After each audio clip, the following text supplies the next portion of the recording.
रखते हैं, लेकिन आप ये जो मैसेज डाल रहे हो ना कि बीजेपी की कार्यकाल में ना तो जवान सेफ है ना ये है। सर मेरी पोस्टिंग 2006 में J&K में थी, कुपवाड़ा में। वहां पे बॉर्डर पे एक रूल था, no first fire no more than 11 NM, यानी कि जब तक पाकिस्तान की तरफ से एक भी फायर नहीं आ जाता तुम कोई फायर नहीं करोगे। नो मोर देन 11 MM मतलब वो हमारे ऊपर RPG चलाएं, मोटरार चलाएं, कुछ भी चलाएं, हम 11 MM से ऊपर का राउंड नहीं चला सकते थे वहां पे।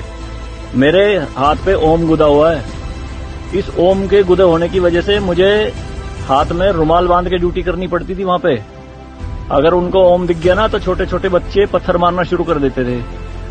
और सर श्रीनगर के लाल चौक पे 26 जनवरी के दिन बहुत बड़ा तिरंगा बिछा के जिंदी गाय काटी थी, जिंदी, और जिंदी की खाल उतारी थी सबके सामने, पूरी सेना के सामने। यूनिट खड़ी थी वहां पे पूरी, और चक्कू लहरा के खूब बोलते थे, क्यों भाई हिंदुस्तानी कुत्तों, तुम्हारी माँ है ना ये, देखो क्या हाल करेंगे इसका हम। भाई कुछ नहीं उखाड़ सकते थे उनका। क्यों?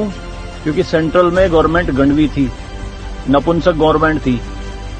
हमारे सर पे चौकी बना ली थी उन्होंने, जो LAC है ना, LOC, उस पे बिल्कुल वहीं 50 मीटर के दायरे में। और रात में बड़े बड़े स्पीकर पे माइक पे बोलते थे पाकिस्तानी रेंजर्स, अरे अपनी बहनों को एक रात के लिए हमें दे दो, क्या हुआ हिंदुस्तानी नपुंसको, चलाओ गोली। कुछ नहीं कर सकते थे उनका। 2014 में जब गवर्नमेंट चेंज हुई तो सेना अध्यक्ष बिपिन रावत साहब जब उनसे मिले तो उन्होंने बताया कि बॉर्डर के हालात खराब है सर, छूट नहीं है जवानों को कुछ भी। तो PM मोदी ने कहा था कि छूट मेरी तरफ से पूरी है, मैं नहीं जाऊंगा वहां लड़ने, तुम जाओगे।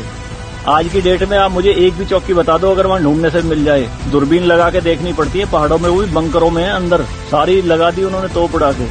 शांति काल में आप 155 MM की बोफोर्स टाइप की तोप नहीं चला सकते, UNO का रूल है। लेकिन 2014 में ये बोफोर्स भी चली J&K में पाकिस्तान की तरफ चौकी उड़ाने के लिए। तो सर ये मत कहिए कि बीजेपी के कार्यकाल में जवान मर रहे हैं, ये हो रहा है। सर सेना के जो हाथ खुले हैं ना वो बीजेपी के कार्यकाल में ही खुले हैं। मैं इसका जीता जागता प्रत्यक्ष आपके सामने बैठा।